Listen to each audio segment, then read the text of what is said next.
Hello? All right. There you go. Excellent. Good evening, everyone. I will call the meeting of the Hamilton Wenham Regional School Committee to order on Thursday, May 4th, 2023 at 7:03 p.m. And I invite you to join us in the Pledge of Allegiance.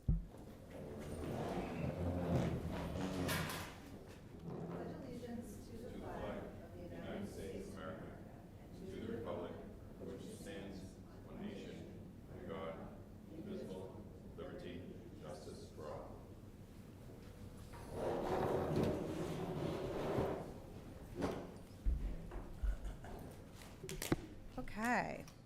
Am I on? Yes. No, okay. Yep.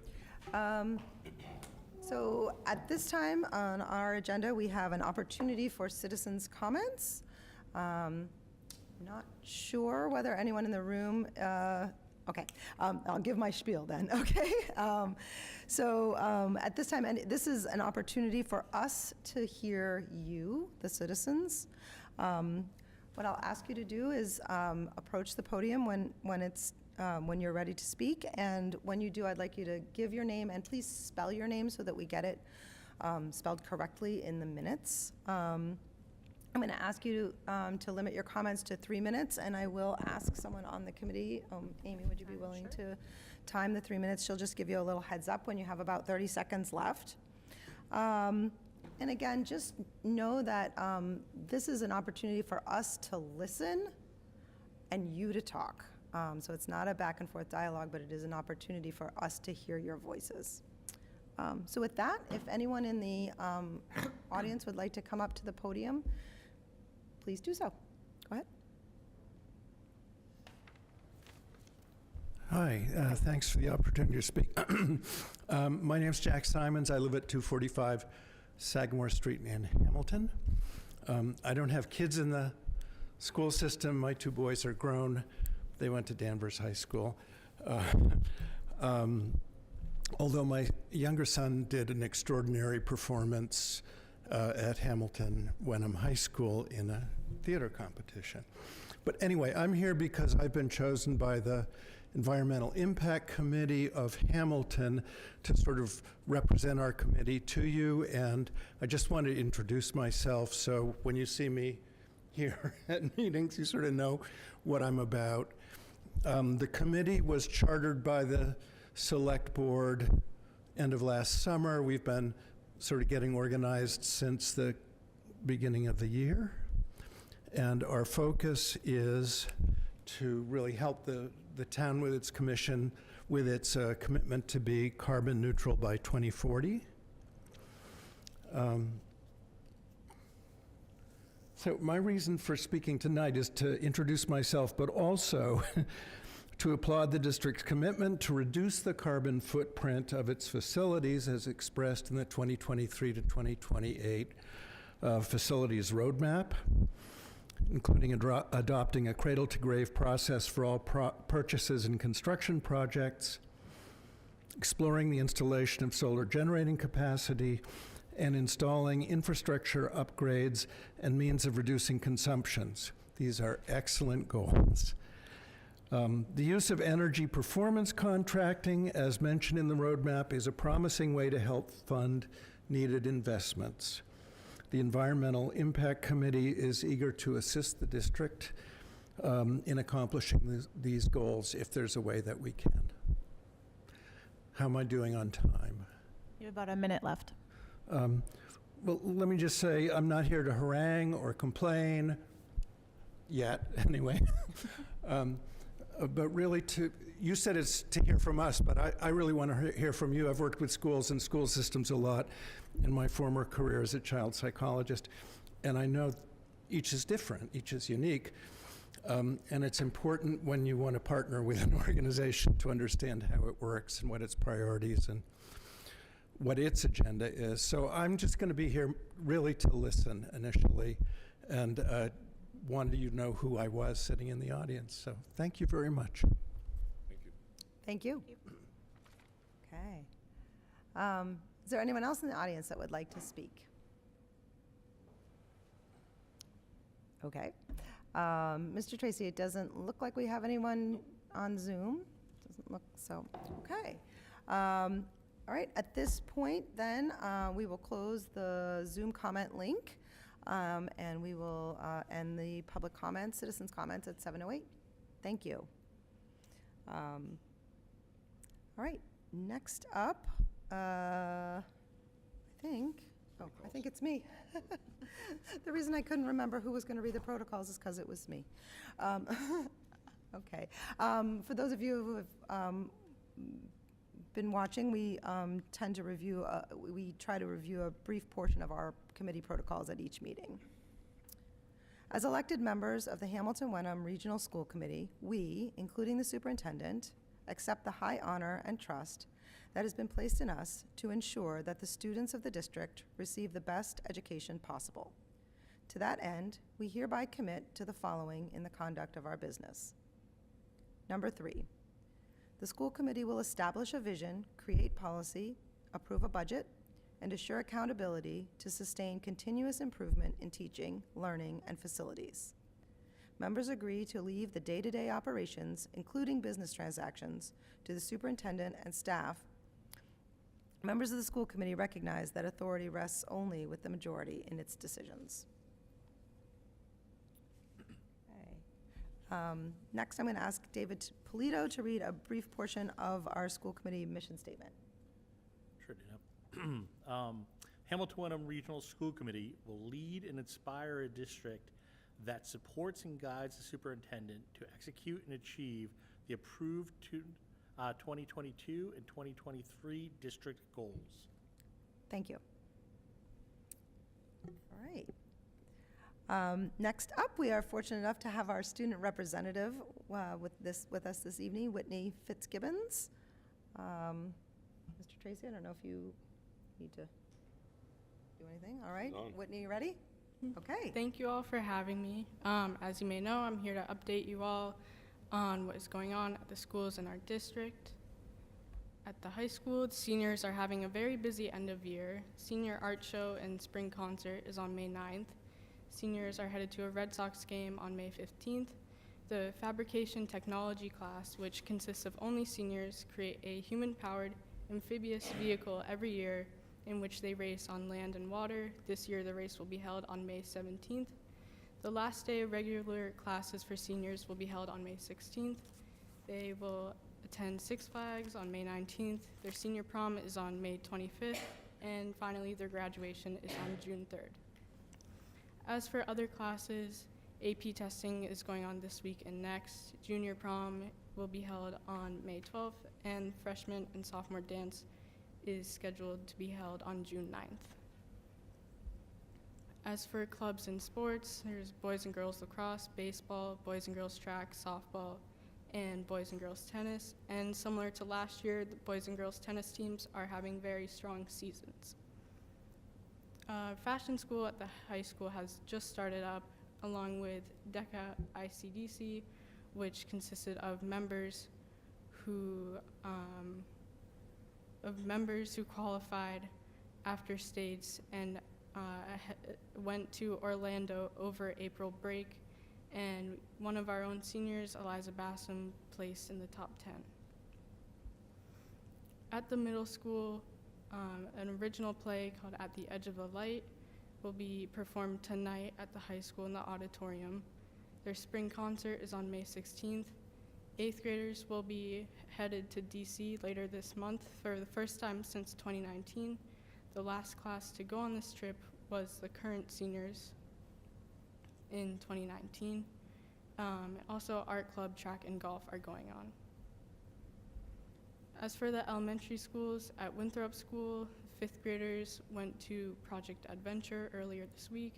The 1st graders are headed to the Stone Zoo tomorrow, and Math and Science MCAS is going on. At Cutler School, Math and Science MCAS is also going on, and the 5th graders are headed to a field trip at the Giving Factory on May 18th and 19th. And finally, at Bucher School, Math and Science MCAS is going on, and next week from May 11th to the 13th, they will be holding the annual Mother's Day weekend plant sale. Thank you, and I'm happy to answer any questions you all may have. Thank you. I appreciate that. We appreciate that. Does anyone have any questions for Whitney? I'm just wondering what the Giving Factory is. I believe it has to do with like Crayola crayons. Oh, It's some, yeah. Cool. that's very cool. Sounds fun. Thank you. Other questions? I just, I appreciated the information about, it was helpful for me not to hear just about the 8th graders going to Washington, but the little context about that 2019, which I guess to me doesn't seem like a long time ago, but when you put it in that context, it's a really long time ago. So thank you for adding that context so we can think about that being that it's been a gap for there. So I appreciate that. Anybody else? It really means a lot to hear it, and it means a lot for us to hear it from a student. We are so grateful for the time that it takes to put that together and to come here. It really helps us to feel connected to the schools, and I'm really appreciative of you taking the time. Absolutely. I believe it's both the band and the chorus. They combine. Okay. Whitney, you are absolutely welcome to stay. However, you are also welcome to go and do homework or whatever you might have to do this evening. Either way is completely fine, and we understand. Thank you. All right, thank you. Thank you so much. Good job. Thank you.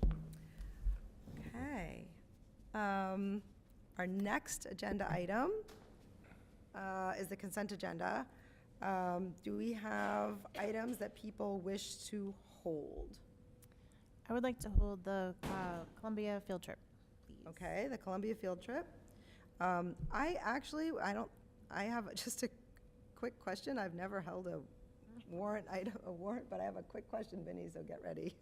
I'm holding voucher 3248. 3248, you said? Yep. And then I'm also gonna hold the History Day competition.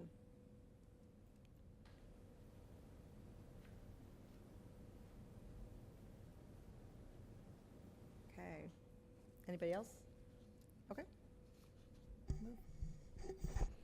So I move to approve, I move for the committee to approve the consent agenda as written with the exception of voucher 3248, which is being held by Dana Lara, and the Columbia field trip that's being held by Amy Kumberger, and the College Park History Day competition held again by Dana Lara. Okay. Thank you. Do we have a second? Second. Second by Amy. There is no discussion on the consent agenda. All those in favor? That is unanimous of the 5 members present, and the motion passes. I'll start with the voucher because it's first. The voucher is only for $31. I just couldn't understand, do we have to pay meal tax on school lunches? Yes, it's for the adult meals only, though. Okay, not the thank you. students. And it's so small because But you're- so that's- sorry. It's so small because the payment for meals tax has to be a direct wire, so we have to separate it from our other warrants that are all paid out in checks, so. All right. You Technicality. know how many teachers are eating lunch here? Thank you. Thank you. It really gave me pause. I really thought to myself, is this somehow that we're having to pay meals tax now that it's, Yep. I just want to make sure. Okay, thank you. I guess maybe we should do them one at a time. So is there anyone else have any questions on the meal tax? Nope. All right, go ahead, Francesca. Okay, so I move to approve the consent agenda item voucher number 3248. Second. Second by Amy. All those in favor? That is unanimous of the 5 members present, and the motion passes. Thank you, Vinny. Yes. All right, Amy, you held the Columbia field trip. Yes, I did. Mr. Tracy? Yes, I'm gonna actually ask if we can invite Maya Scarpacci to a quick presentation for us. This is a new trip for us, so we thought it would be important to at least give you a good overview of what we're trying to make happen here. So Maya, if you don't mind. Matt Jones is coming up too. Awesome. Okay. Is it now okay to mirror my screen? There you go.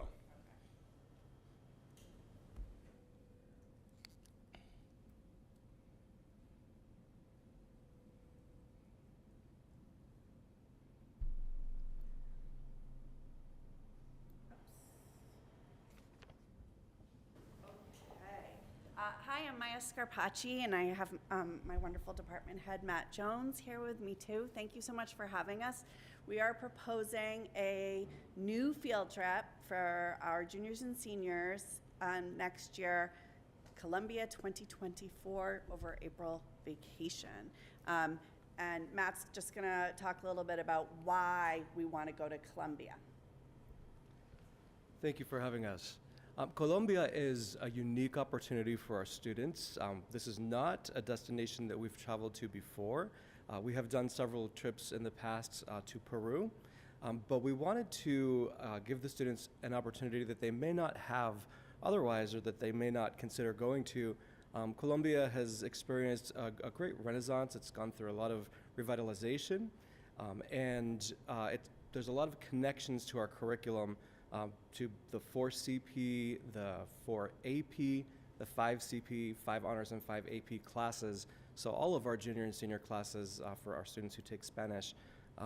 The trip has, as it says on the slide, incredible biodiversity. It has a very unique geography, and the itinerary that we're considering for our students is something that they will likely make lifelong memories that they will have to look back on for the rest of their lives. Do you want any of that? We've put a lot of the connections to our district transfer goals, the essential questions, enduring understandings into the slideshow. I won't go through all of that for you tonight, but we have a lot of curricular connections that we're really excited about traveling to a new destination this year and presenting our students with this opportunity. Great, thank you. So our plan, well, we just got back from Puerto Rico with World Strides, and thank you so much for having approved that last year, because that was a new trip for us, and I just want to say that we felt that it was so worthwhile. Every single day, so many things we did, I just thought, oh my gosh, thank goodness we decided to do this.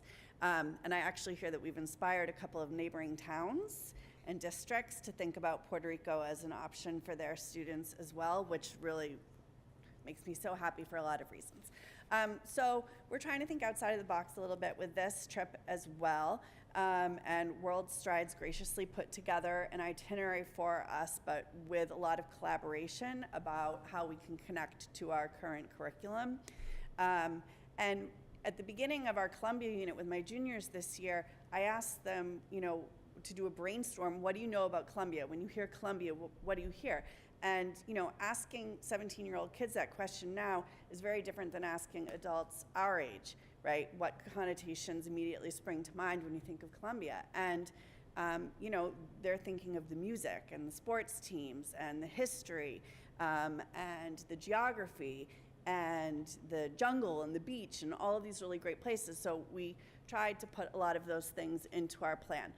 So we would fly from Boston to Bogota. I've had World Strides guarantee us 4-star hotels with 24-hour security.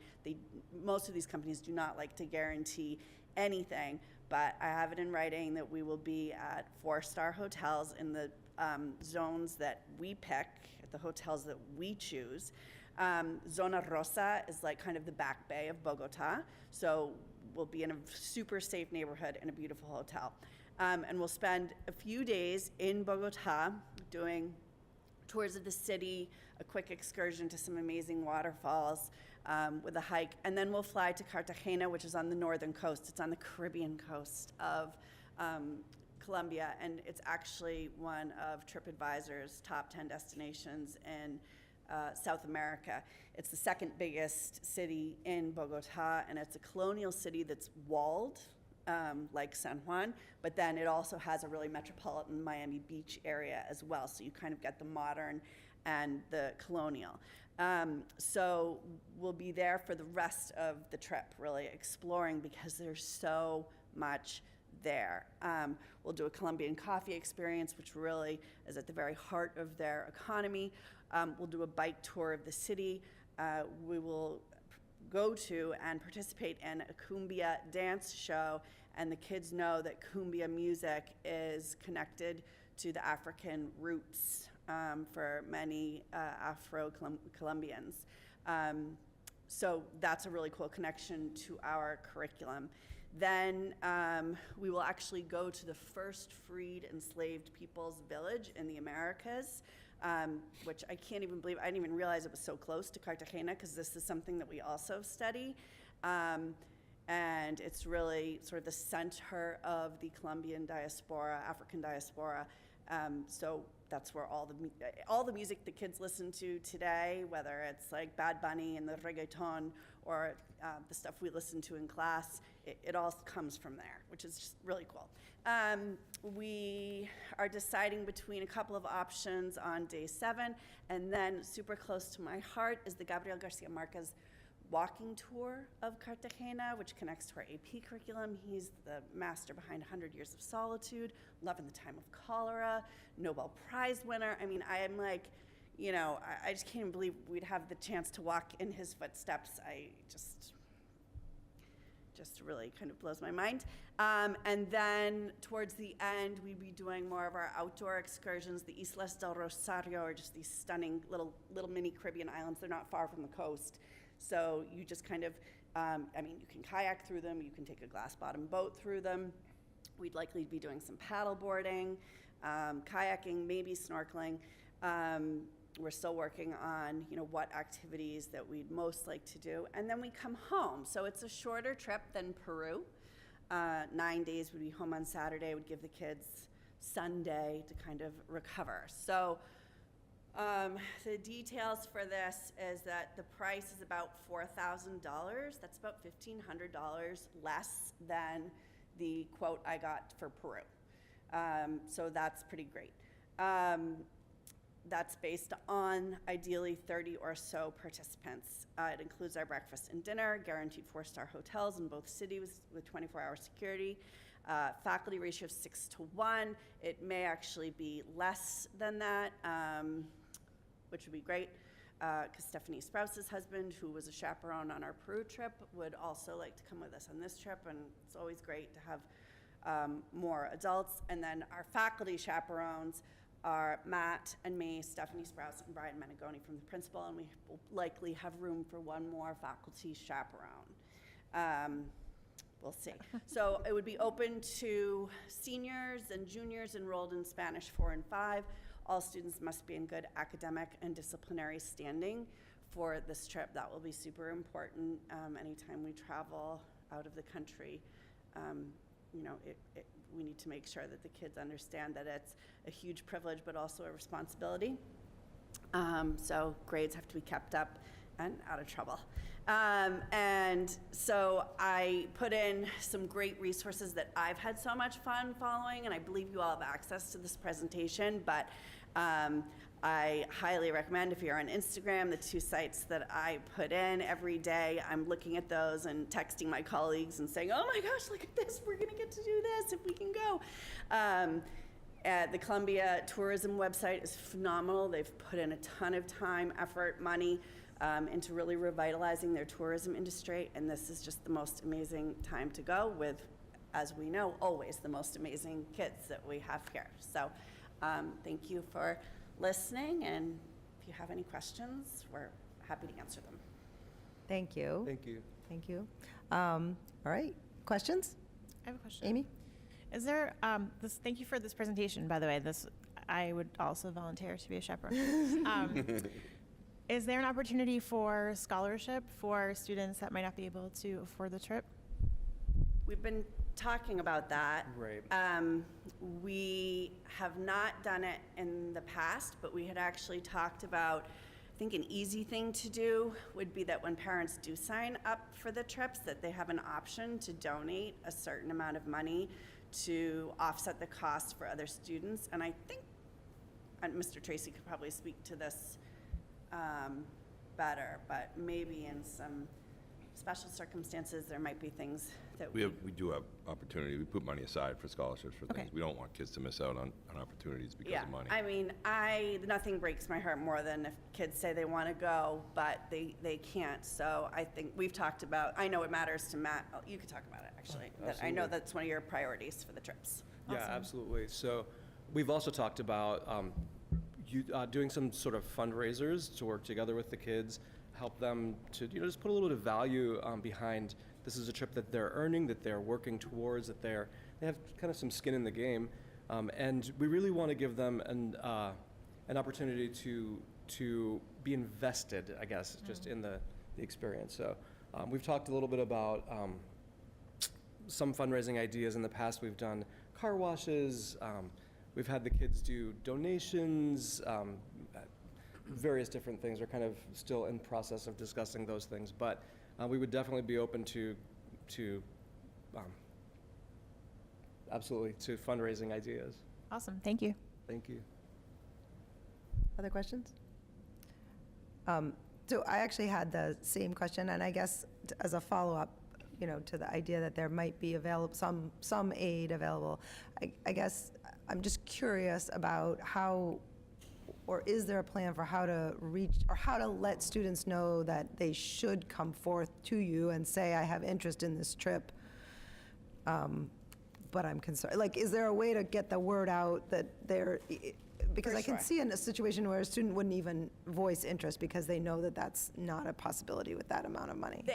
So we have a student meeting that originally we had planned, or I had planned for this coming Wednesday, until I realized that most of our juniors, or a lot of our juniors and seniors, are still in AP exams, so they might not be able to attend during Power Block. But those meetings where anybody who's interested needs to come to that meeting, and that's a really great place to share that. So we can certainly make sure to do that. And Yes. I mean, I will say they're pretty, I think a lot of times, kids will come and talk to us about their concerns, whether it's food allergies on the trip or anxiety challenges about the trip. I mean, we've just had some amazing kind of connective moments with our students through those things, and there's no reason why this would be any different. Okay, thank you. I actually have one more question if other people have. So what, I know, and I don't know if anyone will remember, I know that we had, or I believe that we had a trip during COVID that was canceled, and there was some stress within the community about getting the money back. So I want to make sure, the world, all kinds of circumstances can occur. So I guess my question is there a way to clarify that the money is between the parents and the, I can't remember what they're called now, World Strides. World Strides. I just want to make sure Yes. that is Yes, Yeah. clear. they pay directly on the website. There are several disclaimers that they have to agree to and sign off on when signing up for the trip. So the money does not come through the school and get funneled onto World Strides. It goes directly from the parents to World Strides. We strongly recommend, we did for Puerto Rico, that you do the cancel for any reason policy. There's Right. various levels of insurance, and my recommendation was do the cancel for any reason policy, because you don't know what, your child could get sick, you could break a leg, anything could happen. So actually, most of our parents opted for some level of insurance, and many opted for the cancel for any reason. So again, I'll stress that it's in our letter that we've drafted that we'll send out. And it's tiered, so they have options for different levels of insurance depending on their circumstances and their needs. Great, because, the past few years have shown us things can, Yep. things can. Yes, they certainly can. Exactly. So, yeah. Okay, anybody else have any questions? David? The question I have is, and I profoundly learned about Colombia. So my impression of Colombia comes through all the news we hear about the cartels and the violence that comes with it. What are your thoughts about the risks involved? How they're being managed? Let me talk. So, Colombia, I think it's an interesting, it's sort of a generational gap, and I'm putting myself with you and saying, that's what I grew up hearing about, Bogota, like, or the drug cartels. It's just not the reality in Colombia today. Are there drug cartels? Yes, there are. Are there drug cartels here? Yes. Mexico? Yes. Peru? Yes. And we traveled all those places. Colombia is trying to shed its reputation from the 80s and 90s because, there's been a ceasefire with the guerrilla groups since the 90s. It's not their reality anymore. We also, that's why I put in, I want 24-hour securities at the hotel. Like Puerto Rico, we had nighttime security. Here, we'll have 24-hour security at the hotels. We specifically chose the 2 cities that we're going to. I wrote down the states that they're in, but there are no warnings or anything with regard to those areas. They're touristy areas. Bogota is, a center of economy for South America. Cartagena has a huge tourism industry. So there's, my feeling is that there's places in Peru right now that we wouldn't take the kids, and we thought about going to Peru, and there's been some stuff happening there, and we thought, well, if we go to Peru and the roads to Machu Picchu are closed for protests, then we're going to be so disappointed that we went all the way to Peru and we didn't get to go to Machu Picchu. And none of that stuff is happening in Colombia right now. They're really welcoming not just Americans, but tourists from all over the world. And it's kind of a unique time to go where the price is still, as they're trying to encourage people to come, lower than it would be to go to a lot of other places in South America. And so we did some research around the areas in Colombia, the kind of I'm this trying to find my more states. considered, the areas that are considered safer. We will not be traveling to the Amazon region, the jungle region, and we'll be focusing our trip on the capital region, Bogota, and then of course the coast, the Caribbean coast. And so we intentionally are working with World Strides to stay in those neighborhoods that we know are where there are no travel concerns, where they're like a level 1. Unfortunately, places that we have been in the past in Peru are now on do not travel lists, and so that was a big factor in our decision. We could not go to Cusco as we have done in the past, and it really did influence, where can we go that will be not only safe, but also a culturally rich experience for our kids. Yeah, Thank you. Thanks. Thank you. All right. It looks like we're ready to vote. Or I guess we need a motion. Yeah, I'm looking for. So I move that the Hamilton Wenham School Committee approves the field trip to Colombia in 2024. Second. Second by David Polito. Is there any further discussion? Okay, all those in favor? And that is unanimous, and the motion passes. Thank you very much. Thank you very much for your work. Thank you. Okay. Oh, I've got it. Oh. Thanks. Get it back now. It's an awesome trip. I know, it sounded really fun. I want to go. Trying to beat Amy to the trip. So I actually also held the History Day. I just had a quick question. It was sort of the same question. It's about financial aid.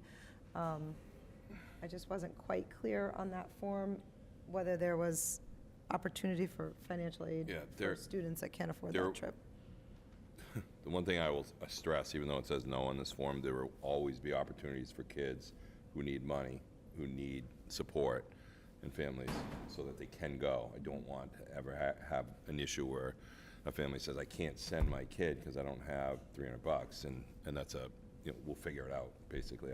I will absolutely figure those things out as they come along. That's really great. And to Dana's point earlier, I think it's important to make sure that's communicated before families ask, because, yeah, I can imagine someone just not even asking or, yeah, that's great. Okay. Can we have a motion on that one, Francesca? Oh, A motion on. on the History- History Day. History Day. Communication, oh, the History Day. Yep. Okay, so that was the same question. So, okay, I move that the Hamilton Women's School Committee approves the field trip to College Park, Maryland for the National History Day competition. Second. Second by Amy. Is there any other questions or discussion? Okay. All those in favor? And that's unanimous of the 5 members present, and the motion passes. Okay.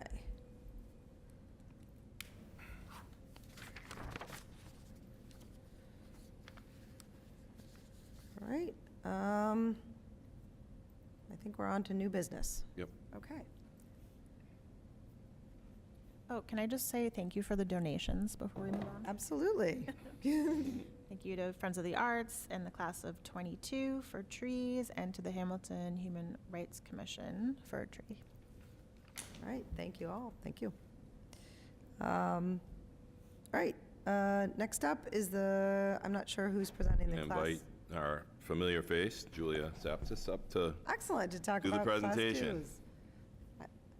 It's very funny, I was not putting it together. I was like, I'm not sure what, I actually thought you were going to be talking about the Spanish field trip. I'm a Mandarin. Do you want to control the PowerPoint, or do you want me to do it? If you could do that'd be great. It's the right one? Yes.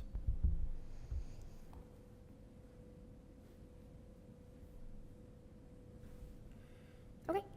Awesome. Well, thank you for having me. So tonight I'm going to be talking about our class fundraising, and we're hoping to introduce class dues.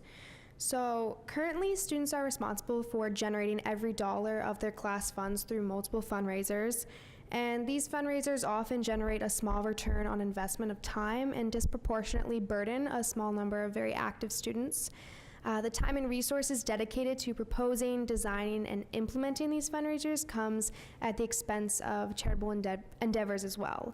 I know from my experience, obviously I'm the junior class president, and when I was originally elected in sophomore year, I was really hoping to do more things with charity, maybe more student activities. And what I found throughout my 2 years is that really almost all of the time that I have been in student government has been dedicated to fundraising.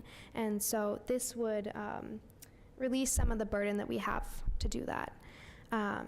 So currently, each class is responsible for raising funds for their respective activities. These include the junior and senior proms, and then also a lot of the senior events and senior dues that we have. What we're proposing is that class dues provide a baseline amount for each class. They obviously wouldn't cover all of the expenses. That would be a lot of money that you have to pay up front, but it would provide a great buffer that could enable us to do other things, like fundraising activities centered around charitable causes. And as I said, traditional fundraising can still be held.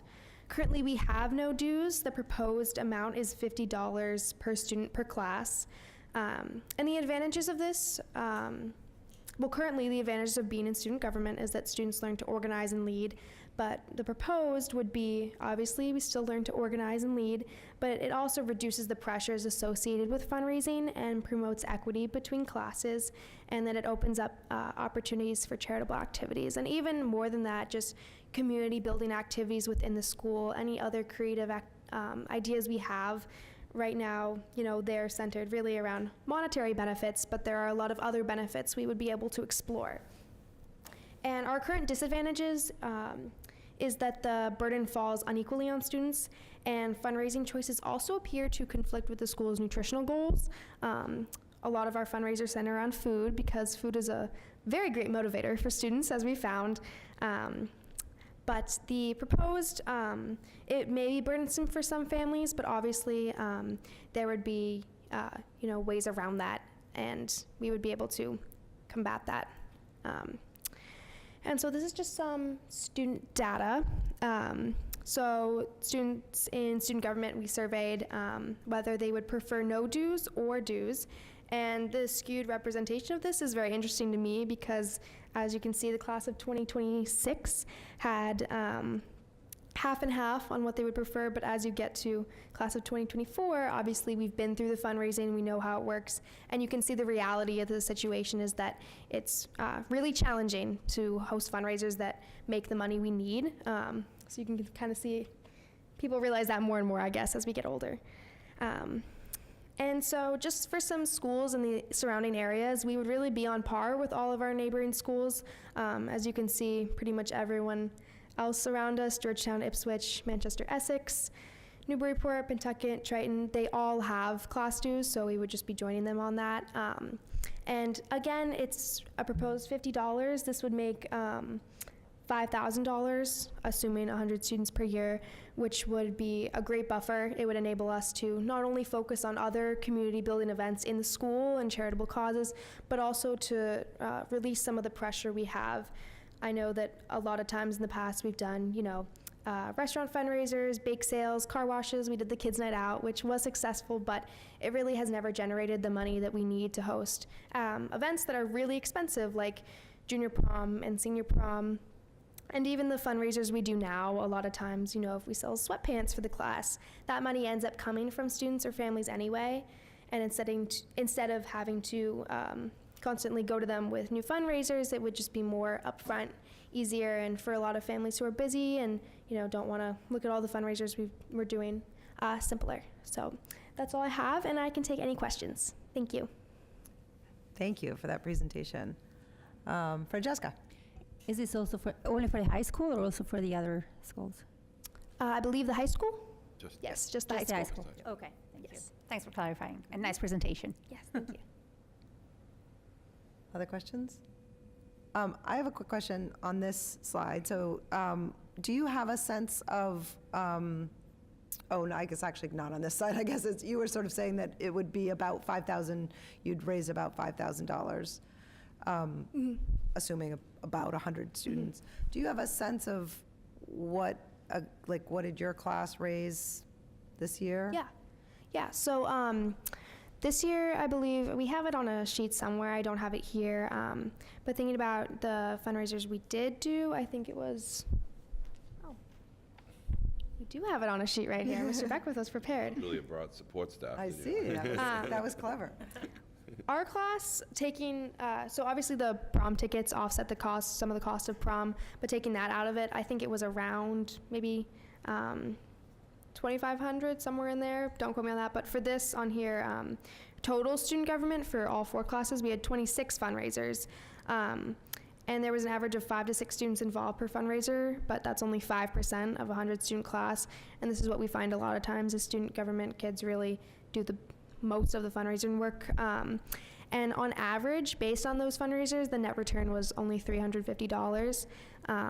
Obviously, some are more, our Kids Night Out was very successful. We made about $1,300, I think, but for the effort that we have to put in, it isn't great, it isn't a lot, it doesn't offset the cost of a lot. Yeah, that's all I have for money in here. Thank you. Okay, I also just wanted to say that I looked at it ahead of time because this was on the agenda. That graph was actually very helpful. I appreciated that graph because that's exactly how I interpreted it. I was like, oh, I see what happens as they go through. Yeah. So that was definitely happened to me. I thought we were going to make it easy in freshman year, and then I was like, oh, this is harder than I thought. Right. Yeah. No, that makes sense. It was a helpful graph. Mr. Tracy. I think it's also important to note, having been the principal of the high school, the younger kids, they'll raise $1,000, $1,400, but the reality is by the time they get to their junior prom, they need $30,000. So all of a sudden, all this fundraising kicks in at one time, and as Ms. Stapson says, the money is generally still coming from our families. So it's when it's time to go out for pizza, everybody packs the car and heads for the pizza shop. But those those things all of a sudden ramp up in junior year and senior year, so we actually kind of duplicate the process twice, which is tough on the school officers. The class officers generally have a few reps that work with them, and when you go to the fundraiser or you're involved in something, that's the group, that's the face, and those are the people doing the work behind the scenes, those are the people setting up the proms and all the other stuff, so I think it's a good way to kind of spread it out a little bit. I think, if I remember back 10 years ago when I first got here, there was a system in place. I think it was like a graduated system, but it faded away in my second or third year. That's exactly what it's like. You said it very nicely, yes. So I guess, and I don't know whether this is to you, Julia, or to you, Mr. Tracy, but I guess it's sort of the same question we've been asking kind of all evening is, what, and I'm not sure that this is fair to ask of student government, but maybe it's more of an administrative question, but, you know, if students are being asked to give the $50 and with a focus on belonging, how do we ensure, what does it look like for a student for whom that's not realistic for them to bring in $50? How do we, what does that look like to make sure that that student feels included and belonging? I mean, I can take that one if you want. Go for it. Obviously, you know, we have a ton of opportunities that require money through the school. And, you know, I know in the past, I think it's always kind of been reiterated to me from my advisors, whoever it may be, whatever trip it may be, that if there is any sort of issue with that, to come talk to a teacher. So if this were to be implemented, at least in my mind, the plan would be, you know, having in whatever way the information is sent out about class dues, having that included, that if there is any sort of issue involved or any sort of burden that this puts on them, to have them talk to our class advisors, Ms. Hollander, Mr. Marr, who are always very friendly and would be happy to. But that's just from my experience. Okay, thank you. All right. David? I was gonna say, in, you know, some cases, you know, I know class dues used to sort of come with sort of a penalty. Oh, you couldn't graduate, you couldn't receive your diploma, whatnot. So I have no problem sort of bringing this on as long as we don't have any penalties associated Right, with that it. was sort of, right, or privileges, right? Like, there's not, like, in other words, at least I didn't interpret this, like, that if you'd paid your class dues, you're not gonna be walking around with a special "I paid my class dues" T-shirt. Yeah, no, right? I mean, Mr. Beckwith can correct me if I'm wrong on this, but in my mind, there would be nothing of that sort at all. Any sort of, you know, punishment or privileges. This year we did have not class dues, but we were accepting donations from families, if, you know, for prom, because obviously prom is very expensive. And we were really overwhelmed because there was a lot of support. And so I think not only is there no need for that, but that's not something that we want to communicate. That's not the message we want to send with having these. So, yeah. Ready? All right, looks like we're ready for a vote. I can't remember whether we had a motion or not. I can make a motion. Okay, could you make a motion, please? I motion that we allow the high school to charge class dues in the amount of $50 for each student at the beginning of each year. Second. Second by Amy Kumberger. Is there any further discussion? All right, all those in favor? And that is unanimous, and the motion passes. Thank you so much. Thank you for your presentation. I really appreciate it. That Thanks. was- Thank you for the great Good, thank you. presentation. All right. Yes. Should we come up with a policy for this? Yeah, we can. What's that? We'll put that on future meetings. Okay, so We could send it to policy subcommittee, right? Yeah, yeah, I mean, we'll Yeah, just, yeah, at the end of the meeting. we'll at bring the it end of up. the meeting, I think we can, but Yeah. I will do that. I think you're, yep, okay. Okay. Yeah, but he's gonna say it again later at the topics for future meetings, but yes. Okay, Eric, MOU. Thank you. This is, this goes all the way back to town meeting, actually before town meeting, when I first presented the athletic facilities improvement CPC request for the town of Hamilton. Their grant of $800,000, one of the contingencies on that grant was that we have a written executed MOU between the town and the recreation department. So we've been, since early February, working with both our attorney and the Hamilton town attorney to just try to craft some language, get some agreements that really put our agreements to paper. We already have these agreements. We work with the recreation department. They work with us. We use their fields. They shift to our fields. So there's been this kind of good relationship all along. And what we've basically done is put it to paper. So myself, Craig Genualdo, and Recreation Director all sat down and just chipped away at trying to get it all on paper, sent it to our attorneys to clean up the language. Then we just sent it, I sent a copy to the town of Hamilton for them to review. They reviewed and agreed upon it with a slight change that they made Monday night at their select board meeting. And this is our chance to decide if you will allow me to execute this between the town and the recreation department. It's really the town, because the recreation department covers both towns, so it runs through the town of Hamilton. Originally, we had set it between the recreation department singularly, and both attorneys felt it should go through the town of Hamilton because they are the kind of point town, if you will, in the recreation relationship. So that's what this was designed for. It's designed purposefully to be simple but straightforward so that it doesn't get complex.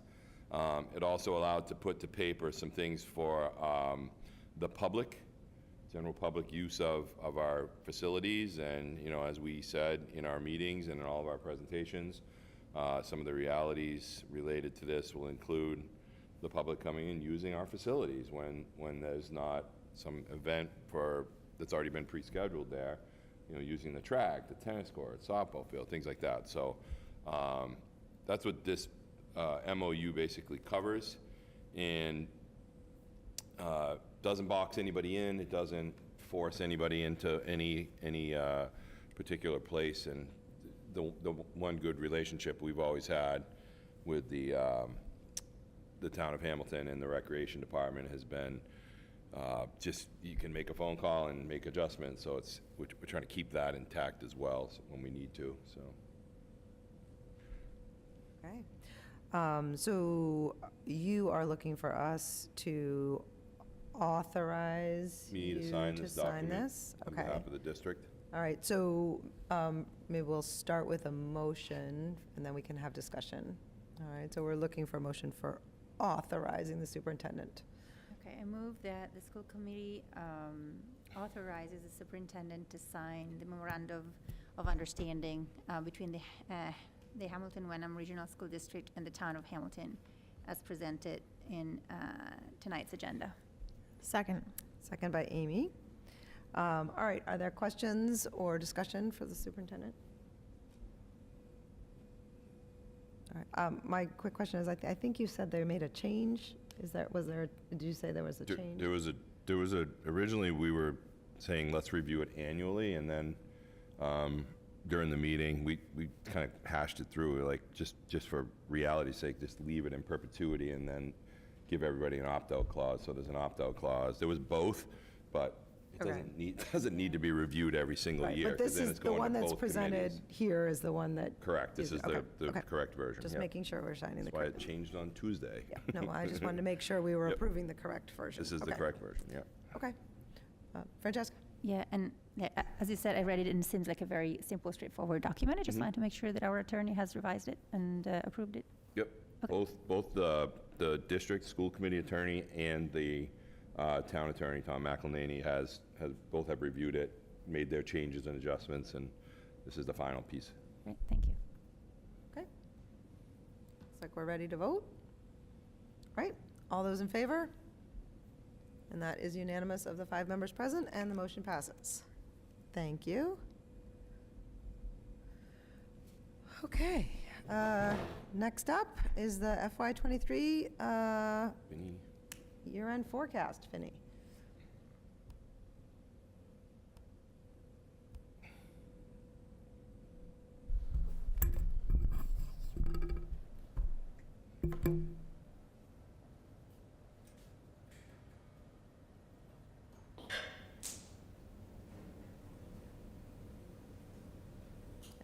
I just want to say to the audience, please feel free to move so that you can see the screen. If you can't see it, you can move your chair. It's fine.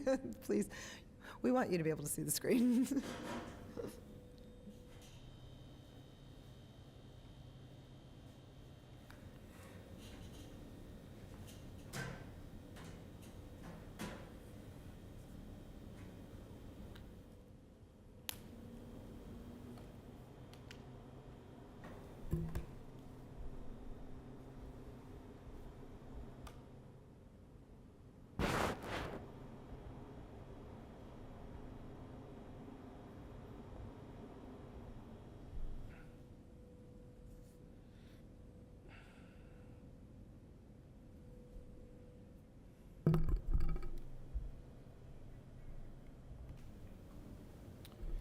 Okay, so tonight I'm here to update you on our FY23 year-end forecast as of quarter 3 ending March 31st, 2023.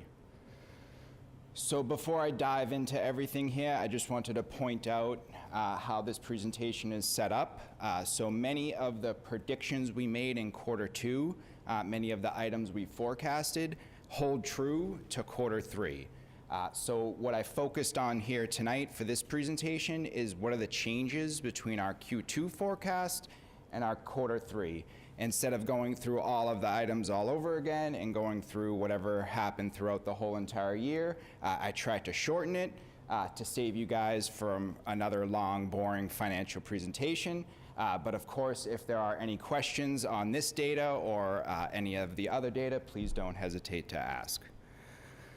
So as I mentioned, this is our Q3 forecast, which means 75% of the fiscal year has passed. In addition, 131 of our 180 school days have also passed, which is approximately 73% of the school year. For this quarterly analysis, I did go through a line-by-line comparison of all of our approximately 125 payroll accounts. In addition, we did complete a line-by-line analysis of the approximately other 365 non-payroll accounts. One thing I do want to mention is that for the school-based supplies and materials discretionary accounts, for all forecasts that we perform, we side on the conservative side and assume that we are going to spend all of these funds by year end. This is, I believe, my 11th budget cycle here, and I think that has only happened twice. So to be perfectly honest, the forecasted number I have here will probably end the year a little bit bigger than what I have. But the reason for that is so we, again, are conservative and we make sure we end the year in the black and not in the red. I just wanted to point that out. I will talk a little bit more about it in a couple more slides. So just to go back to quarter 2, a few months ago, I did make a presentation estimating that we will end the year with approximately $2.2 million. That is the breakout in DAC form or location. This is the same numbers, but in DESI form, the way the school committee approves the budget. For Q3, we have some minor changes, but ultimately we are predicting we are going to have a year-end balance of approximately $2.1 million now. This is that chart in DAC form. And again, the same chart in DESI form. So here I've broken out the major changes, again, both in DAC and DESI form. Overall, many of the categories have changed, except for the fixed assets and capital acquisitions. But ultimately, we have a little reduction in our year-end forecast of approximately $82,000. Again, this is that same chart in DESI form. So from here, I'm going to break down each of the different DESI categories and try to highlight what the major differences are. Again, I'm going to try to go a little quicker and not hit on every one, but if you have any questions, please, again, don't hesitate to ask. So within each slide, it's broken down between DESI-form, and then within each one, it's what are the changes within the DAC. So I tried to present it in both ways. For the administrative DESI category, overall, we're seeing a change of $21,000 from Q2. This is only broken down into the central office. Our major highlights here is a $14,000 administrative tech purchase order release, as well as a $11,000 office personnel or administrative professionals professional development contract release. So what I mean by release, and you'll see this in many of the slides, is it's now Q3. There's only 2 more months left in the year. A lot of these accounts, we can confidently say that we're not going to spend this money. So again, when I perform my forecasts, I always try to be conservative to make sure we end in the black. But with such little time left in the year, we can confidently say that we're not going to spend this money. So in my words, I've released it into the budget and into our year-end forecasts. So you'll see that throughout the presentation. Just 1 and 2 big offsets to that is we are holding on to some attorney fees to help us with our TA negotiations, as well as we have spent a little bit more money on our school commitments catch-up now that we have Beverly here. Moving on to our benefits and fixed charges, we are seeing a pretty good reduction of approximately $280,000 within this DESI category. The major changes here are highlighted at the bottom, and the reason for that is our transfers in Q2. So if you rewind back 1 quarter ago, the benefits and fixed charges had a large balance left over, so we had requested to transfer some of this money into other DESI categories. So obviously that transfer of money out will now reduce our benefits and fixed charges DESI category. Those 2 major transfers were $250,000 for our smartboard replacements, as well as $210,000 for the weight room. In addition to that, we have seen an uptick in our enrollment within our health insurance. Many people are coming and going, but ultimately there is, I believe, 3 additional people from the last quarter. This is costing us approximately $26,000 between now and the end of the year. To offset some of these expenses is a release of both of our workers' comp insurance as well as our property and liability insurance. How these 2 work is the Maya, our insurance company, assesses us in July. As the year goes on, we usually get a reassessment in March, and that depends on how much we've utilized our insurance and how much other municipalities have also utilized their insurance. We didn't get that reassessment this year, so we've spent a lot less than what we anticipated because Maya did very well this year. So we can now confidently release those funds into the FY23 year-end forecast.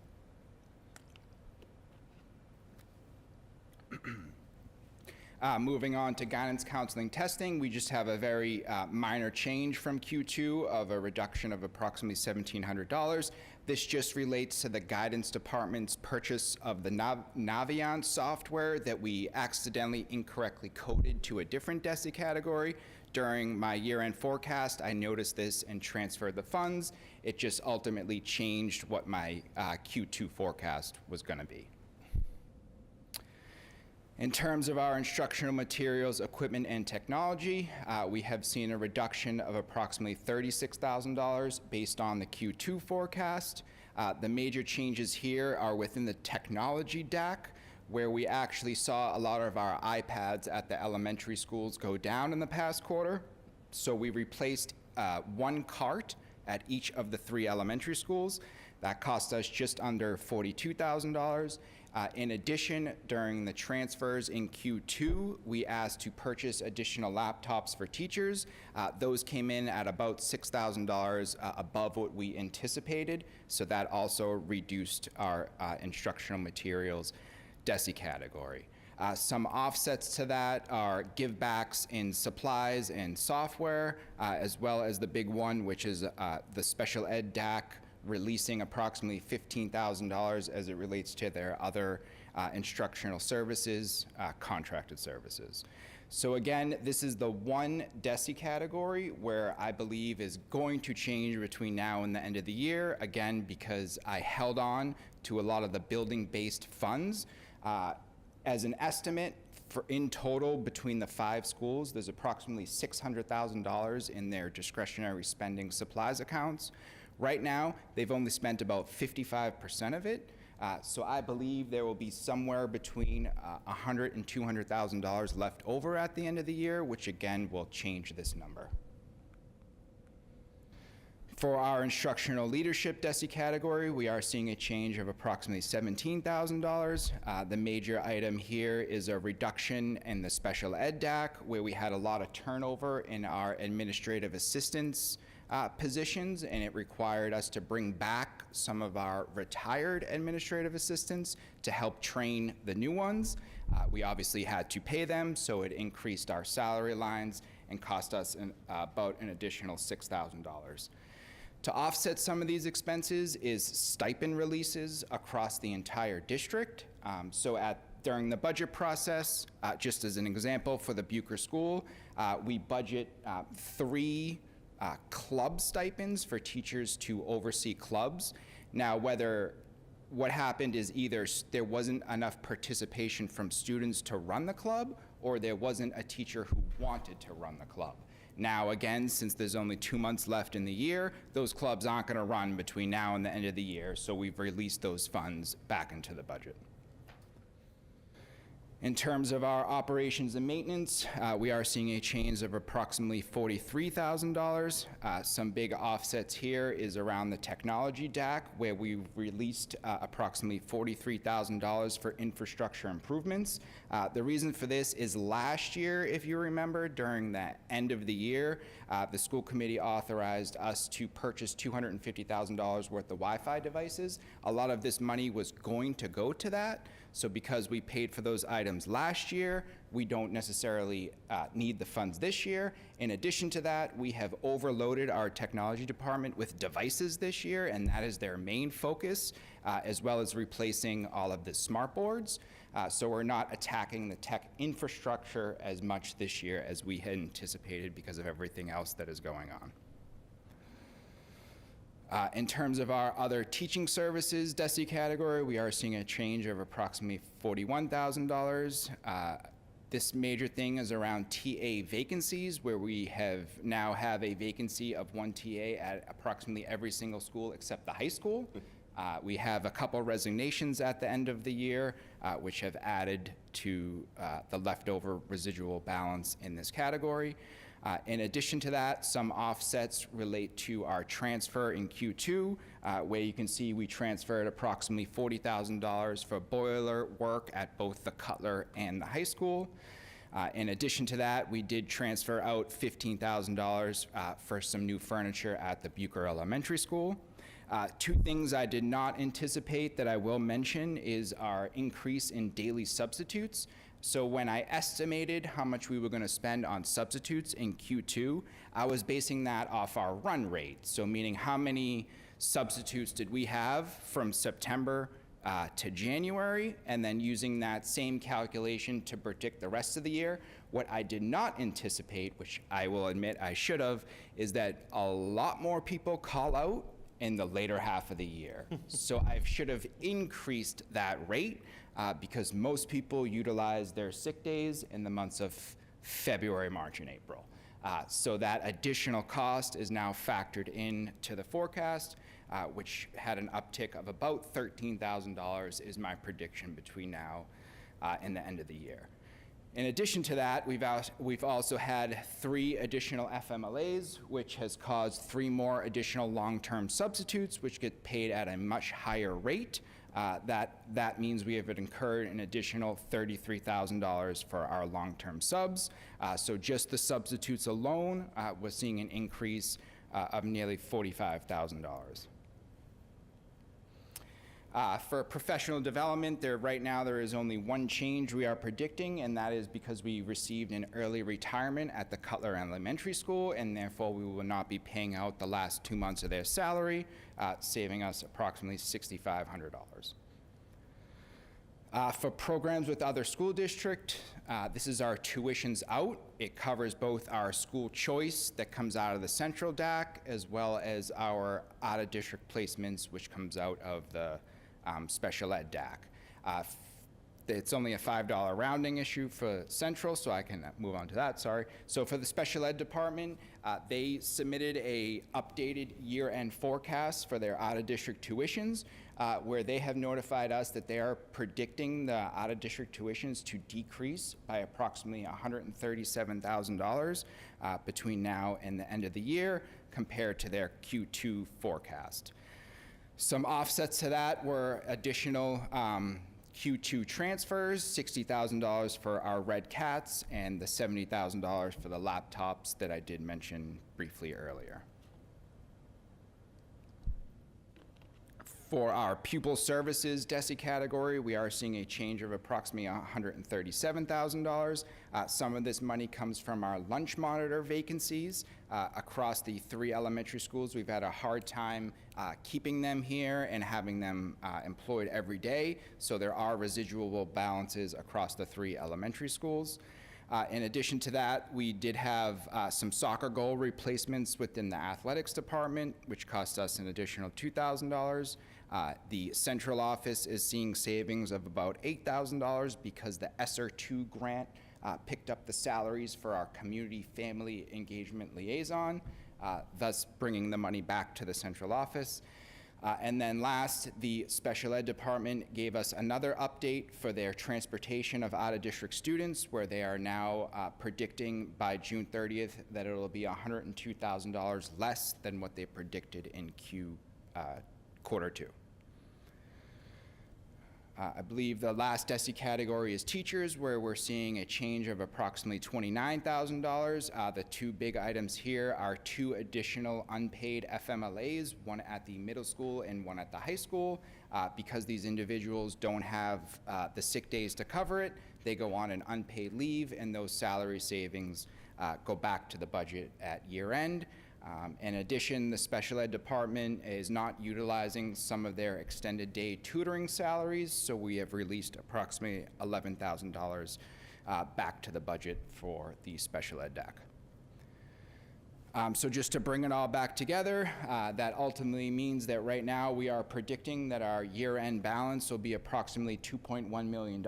I would just like to point out again that this number incorporates that we spend about $200,000 to $300,000 of those supplies and materials that I kept on as being expended.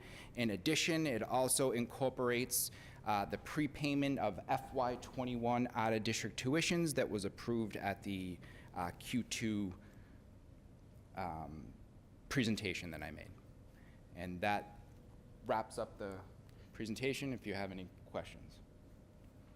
I think you Not meant moving. 24 for the prepaid tuition. Say that again, sorry? I said, I think you meant FY24 for the prepaid I tuition. did, yes. Did I not say that? Sorry. You said 21. I don't know where 21 came from. We already paid that one. All right, other questions for Vinny? Francesca? Sorry. Well, thank you so much, Winnie, for a very nice presentation, very Yes. clear. I have a question, probably very naive. I learned from the very nice description that you're making of the numbers that really helps understand what's behind it. And so I am learning that there's been a little bit of a turnover in teachers in terms of special education, teaching assistants, and early retirement, et cetera. I'm just wondering if there's anything we should be worried about, or if it's like just general normal numbers that you typically see in this school district or school districts of similar size. It's still everywhere. I mean, if you go into the local school spring, all the local communities are dealing with the same issue. They'll have people, like TAs are the big movers. They tend to shift and move around the most. At one point during the year, we were full. And then now I have 4 openings for TA positions. They are, they don't make a lot of money. And in the issue that, we need to look at is really, what are they getting working here? What are the benefits of working here? And right now, as a TA new to the district, if you're on the lower steps and you need insurance, you're going to pay us to work here. So that's one of the issues that we have HR working on. negotiations we'll work on. Like, we really need to look at the benefits that are available to our employees across the board. I think that may not solve the problem. I think there just is not as many people within our community, and that's generally where TAs get drawn from. TAs, bus drivers, lunch monitors get drawn from your local community. So there's just not as many people in the community willing to do those jobs. Some of them are tough. Some of them are very physical with kids, and some of them are you know, they're just, some people come work it and realize, like, oh, this is not for me. So it's hard to keep people in those positions. But we're all having the same issue. Every time I go to a North Shore Superintendent's Roundtable, it's the same thing, trying to fill holes. I mean, we've had, I think the Cutler Schools had a position advertised since February with 0 applicants, and we actually try to trick the system and take it out and put it back in so it goes back to the top in the systems, and we still don't get any bites on it. It's just it's not where people want to be. I mean, people are looking to make more money, and the movement you're seeing is because I know I can leave Hamilton Wenham and go to X town around, get a pay increase and insurance reduction.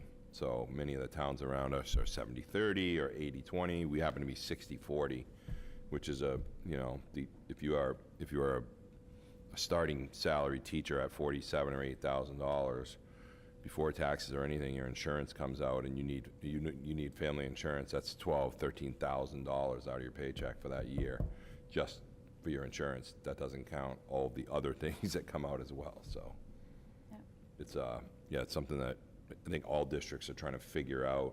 And I think that's you're seeing that push from teachers unions too, to say, hey, you need to take this more seriously and look more deeply at ways to keep people in the profession. And it's just really starting to get a lot more difficult to keep the lower salaried positions, people in place, because they do tend to move around. Thank you. Thank you very much for the, can I? Did you have another one? Yeah, go thank you very ahead. much for the very thorough response. And yeah, I understand then that's from your answer that there's like a certain level of like general fluctuation, which is very similar to other school districts, but there's also something that we could do here.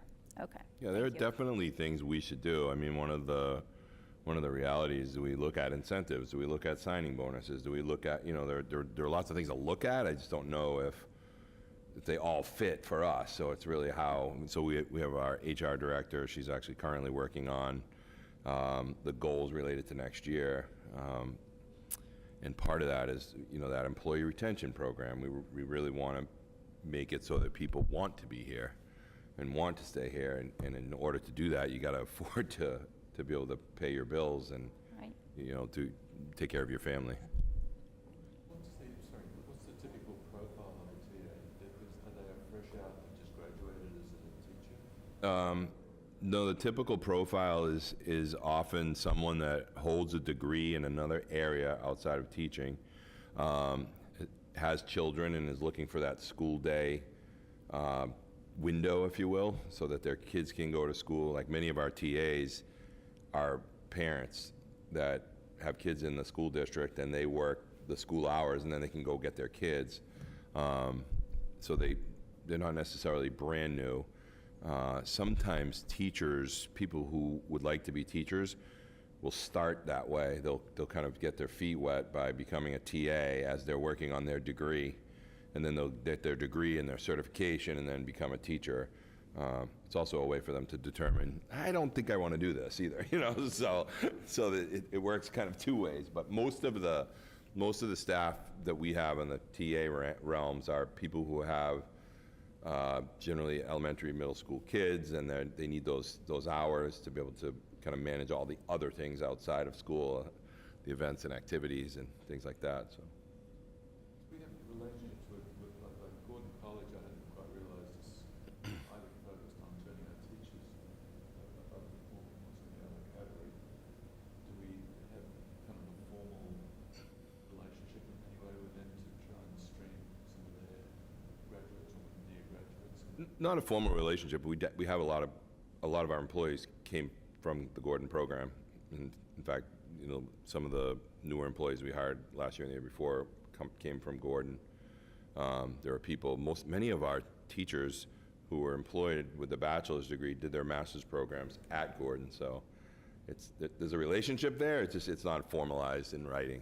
So we do have quite a few people that do still attend. That they'll do their master's work. They'll do professional development there.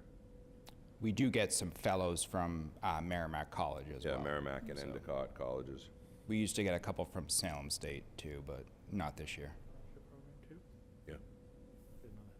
Yeah, and the fellowship program is kind of a bonus for us and a bonus for the students. So their kids that are still in their degree programs, they'll work for us for a year. We basically pay their tuition. So it's a nice program that the colleges offer where a senior in high school college program is ready to kind of go out into the field, but not ready to jump into teaching. They can come work with us, do their classes at night. We pay their tuition. They're clean at the end and don't have a debt stream. And we have the opportunity to have someone who's really interested in the profession working with us. So we tend to hang on to them when the fellowship's over after a year. If there are openings, especially TA openings, we try to hang on to them and bring them in. Okay. Other questions? All right. Thank you, guys. Thank you very much. Thanks, Vinny. Hope that Great. was quicker than the last one. Yeah. Getting better. It's Actually, it's good. like 2 minutes over. 2 minutes over. I'm always impressed when you do a forecast and we're here on time. That's all Eric. He's got it. All right. Next up, first of all, thank you, Vinny, for Lights, waving yeah. around and turning the lights back on. That was good. I was having a stroke. Yeah, you haven't I been think here that's since they changed them. it's a new development since you've been gone. Yeah. The lights go When off it- when they get bored of our meeting. The lights There was go one off. night where I think there were 2 left. Right, exactly. and We were were not. like, better get It's up. the energy efficiency program. and Somebody better get up be and wave their fine-tuned. arms. Yes, Yeah. exactly. All right. All right, next up, committee reports. Capital Finance, I don't Nothing yet. think has Nope. met. Policy, Policy, we've scheduled, Eric is on schedule meeting for the first meeting of management and school at 7 p.m. And that's what we'll elect the chair, etc. And Eric's going to advise which policies are in the refresh window. Yep. okay, great. And after that, See what else comes up on, say, for example, topics for future meetings, for example. there'll be a policy of fees. Right. Great. I know for that one, for the next, Yeah, for the next exactly. agenda. Okay, great.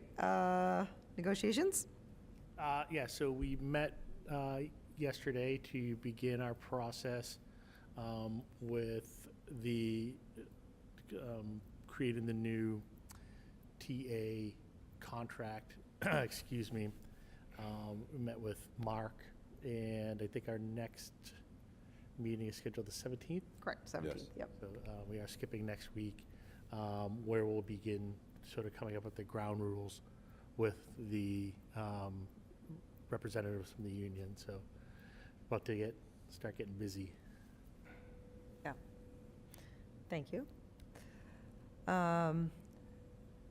Okay. Superintendent's report? Thank you very much.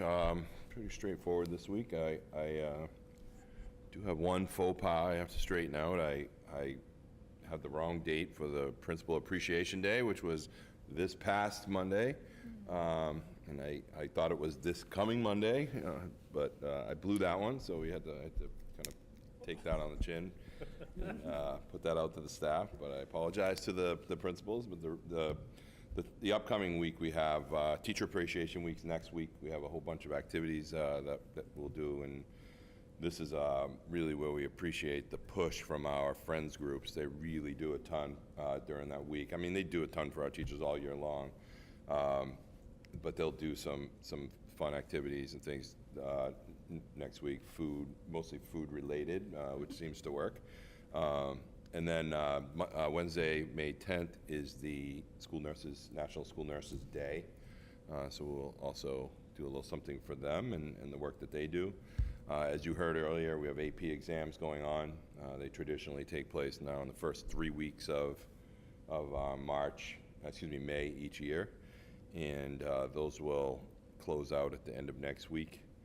And then MCAS is up and running again for ELA and math and science. ELA was in March. We started this week as I've been kind of filling in over here at the Bucher off and on this week, and we did math for 4th grade Monday and Tuesday. Today and tomorrow we have math for 5th grade, and then next week we'll move into the 3rd grade. So it's pretty busy. The kids work hard. For me, it's a nice perspective. I'm used to the high school kids. You know, they go into a room and go and do their thing. Well, the same thing happens here at the elementary school.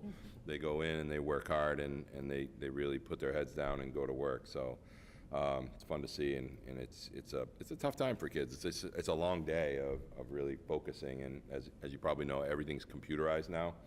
So kids are really, you know, at this grade level, learning about the tools that are built into the software.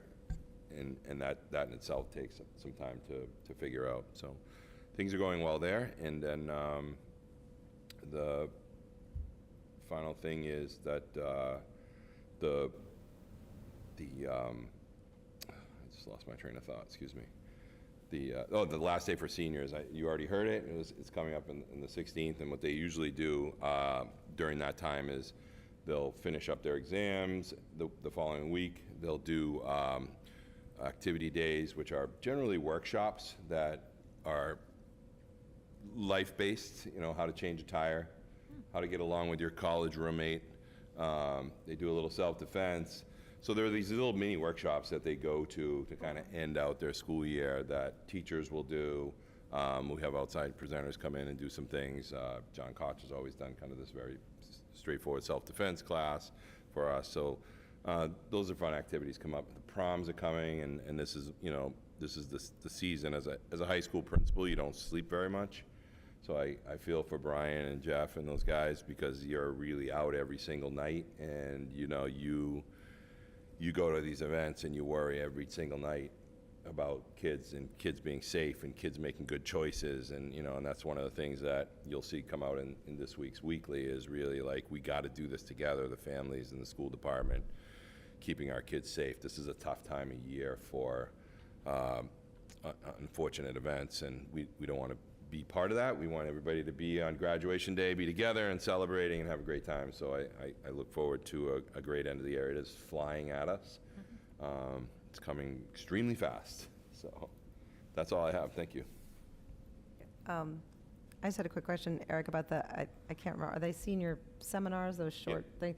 Do you know, I know in years past they used to do one, it was the town of Wenham did it on local government, and do you know whether they're doing that? I'm just curious. As far as I know, they're not, but I will double check. Just a room full of people involved in local government. It was the town of Wenham, and I know they've had so much turnover that they're not the same people, but A whole new group over it there was now. such a good, I was lucky enough to attend, and it was, I mean, I know I'm a little biased towards local government, but it was really good. Anyway, so I was just curious. Okay. All right, anybody else have questions for the superintendent? Okay. I don't have much for the chair's report. I did just really only want to just say that right before this meeting, we had a quick workshop regarding just the logistics of how to do the superintendent evaluation. And hopefully we feel like we got some, you know, good groundwork for how to get that done. Your evaluations are due on May 25th, and they're going to go to David Polito. If anybody, you know, if you feel, I've sent everybody that email a while back, but if you need help finding that email, you want me to resend it or any of that, just let me know. I'm happy to, or if you have trouble finding some of the documents you need, I'm happy to resend. And that 25th is not a school committee day. that. So we're meeting on the 18th, but then those will get to David on the 25th. So just to let you know, that's just, from your point of view, it's not a school committee By the day. 25th, I'm happy to take anything early. Yeah, exactly, Yeah. but not late. Okay. Did you just say we're meeting on the 18th? I thought the thought process was. I'm sorry, no. We have school committee May 18th. Yeah, we do. We Yeah. do, Yep, okay. May May 18th, 18th. yes, May On the 18th. 18th, yeah. Do you not have that? No, okay, Oh, I yeah. do now. Yeah, okay, yeah, no, we have, and I think we had some early discussion about having that be the deadline, but we decided on the 25th is the deadline, so the 25th is the deadline Thank you. for that. And again, like always, these really, not that you all need it, but totally okay to talk about logistics, but content, not at all. All right. Anybody have any? Yep. Any update on the Hamilton master plan? So, I should have been prepared. You actually asked me that earlier. Yeah, oh shoot. Hold on, I'm so glad you asked that, but now I need to tell you what the date is. We have a virtual Zoom meeting, Zoom community meeting on the 17th. So it's a virtual community meeting, very similar for the Hamilton Master Planning for, obviously, Hamilton community members. It is, I am ill-prepared. I can't tell you how to sign up for it right now. I'm so sorry. But I actually can send it to this group. I do have an email invite so that people can sign up for that Zoom. And I will ask the superintendent to put it out on the weekly report as well. And the purpose of that meeting is a secondary. Originally we had a meeting in person to sort of get community feedback and community, and this is specifically designed to be, that was during the day. On the weekend, this is at night. That was in person. This is virtual. So the idea is to try to target a different audience, and also to build on the ideas. So the consultants are going to bring, they're going to start with, we've already received some feedback from the community. This is sort of building on, but the sort of organizational framework is around what do we want to preserve, what do we want to grow, and that's, so anyway, that's going forward. So, and yeah, I guess hope that was helpful. You want me to put that on tomorrow's?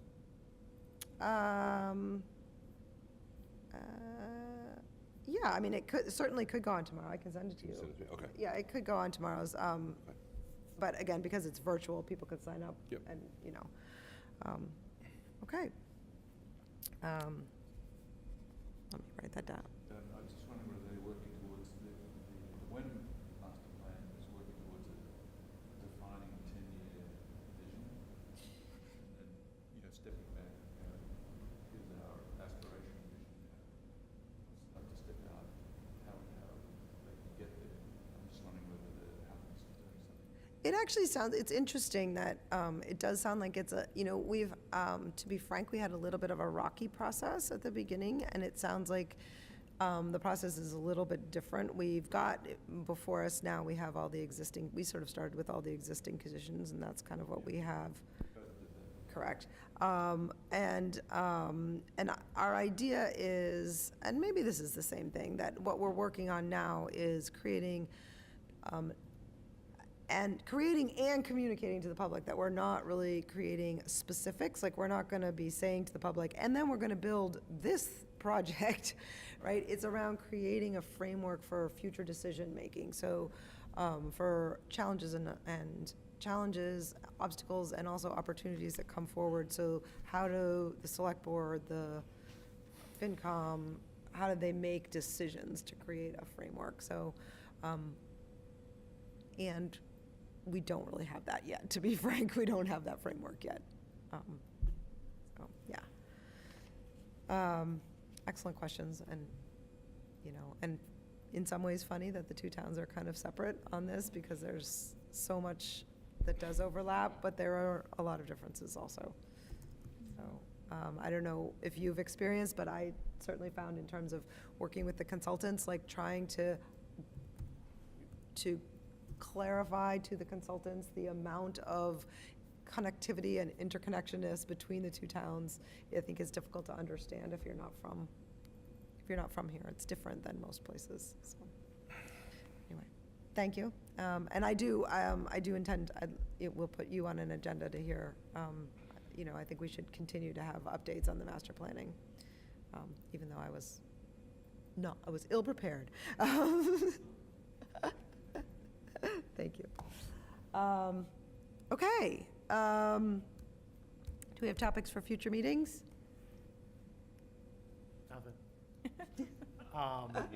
I just think that not to put work on anyone else's plate, but we should come up with a policy to help guide that new student dues.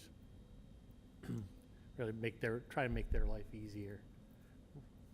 So, okay. Push that to sub-policy Well, subcommittee. so I for- guess my question was, would that look like on our agenda, if we put it on a future agenda, would it just be a vote to send it to policy? Is that what you'd be looking at? Probably, or maybe we can just Send it.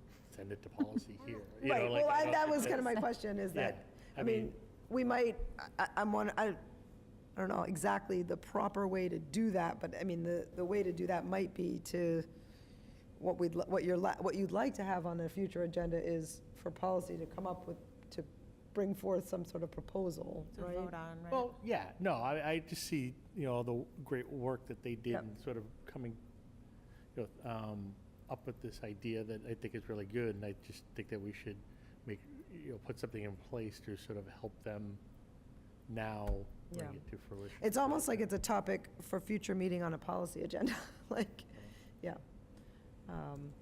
Okay, I was gonna say, since Yeah. I'm actually building that one now, that's why I was asking, I can just Yeah. add it on for the meeting coming yeah, up. I think, and then on the full school committee agenda, I think the agenda item can be to just get some feedback from policy on what are their thoughts, what did they discuss, rather than specifically tasking them with creating a policy, because they may come back to us and say, we have questions for you, or whatever. We can reach out to MASC too.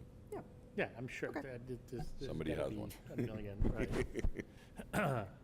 I just want to, I think we should move a little more expeditiously to give them Yep. a hand in rolling it out, so.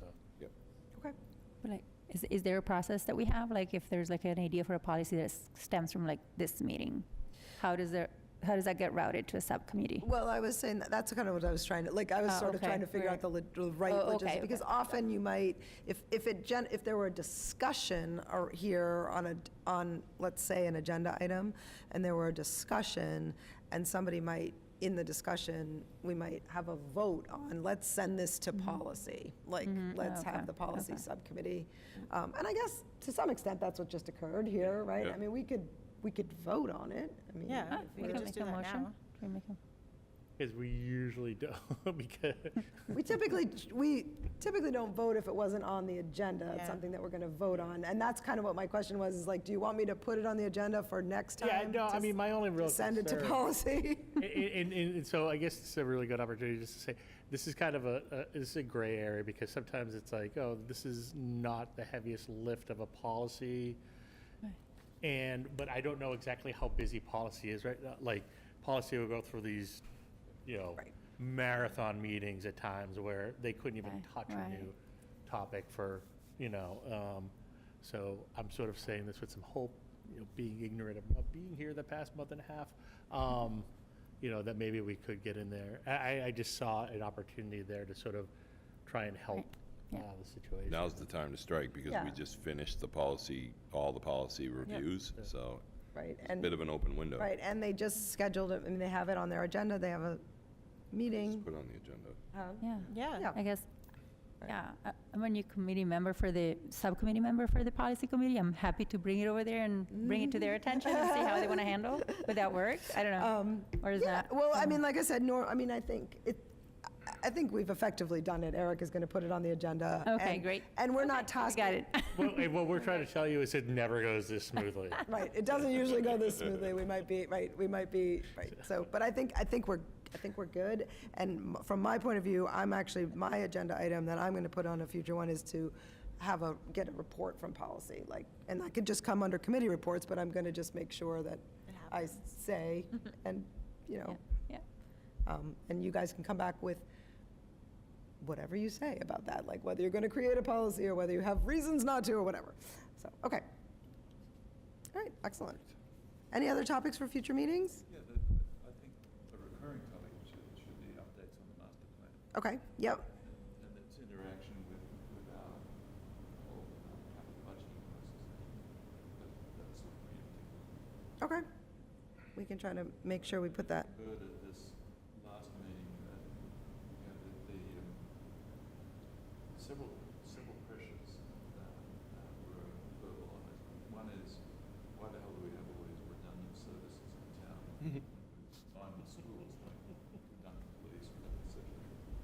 But it was really all about how much in additional tax revenues and where would we get them from, commercial versus et cetera, in order to, number one, pay for where the schools need to be.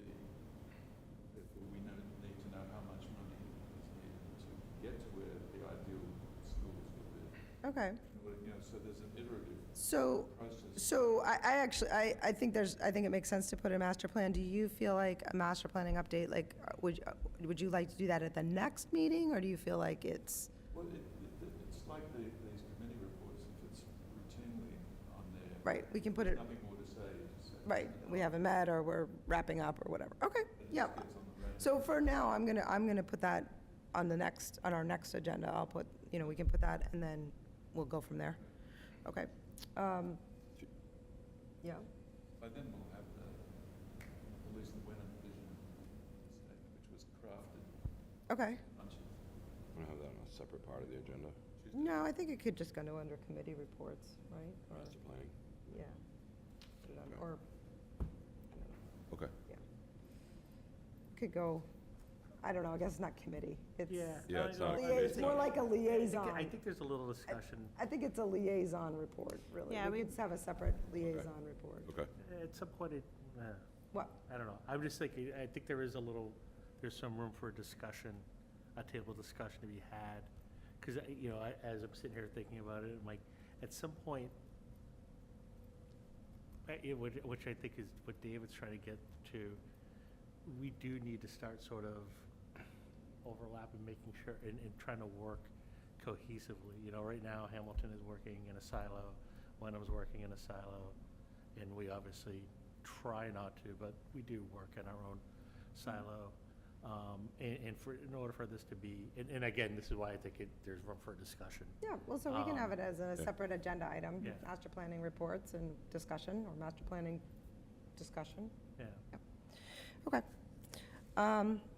Anything else? I'm not sure this is exactly a topic for future meetings, but something I wanted to bring up, which we could talk about next week, is we were all invited to candlelight and graduation, Yes. and I want to make sure some of us are there to celebrate. I Yeah. don't know if that's an appropriate topic. Okay. Well, I don't know that I could Meeting topic. mention it, I guess, but you want to just make sure that that we all know, and Yep. people, that you feel like you are encouraging your fellow members to go, is that? The invites went out, right? Yes, Yeah, yep. okay. Yep, Just I wanna just make sure you wanted to got make sure Put everyone saw graduation them. in. There's no baseball for my first time in like 5 years, no baseball. Graduation is actually really quick for a graduation. Yeah, but It's- it doesn't matter when I'm in like Worcester. Oh, yes, that's true. Excellent point. Okay, so we'll mention that again, and if I don't mention it again, then it'll be up to you to Then I'll mention it mention it again again. next time to mention it again. And I feel badly because I'm traveling that week, so I can't attend graduation, but So you want to make sure we attend? someone does. No, I definitely somebody should go because I think it's so nice to be invited. I already RSVP'd, I'll yes. save you good I'm going to seats. be there. Okay. So, yeah, and actually, I mean, it is important to, you RSVP to Lisa so that she knows. Yeah, of course. Okay. Anything? All right. Vinny, anything for future? Not till July. Okay. Okay. So I think I'm good till then. What? What about July? I'm looking for a motion, if anyone has one. It was slow today. Yeah. Motion by David Frankel. 47. Do I have a second? Second. Second by David Polito. All right, all those in favor? It's unanimous, and we are adjourned at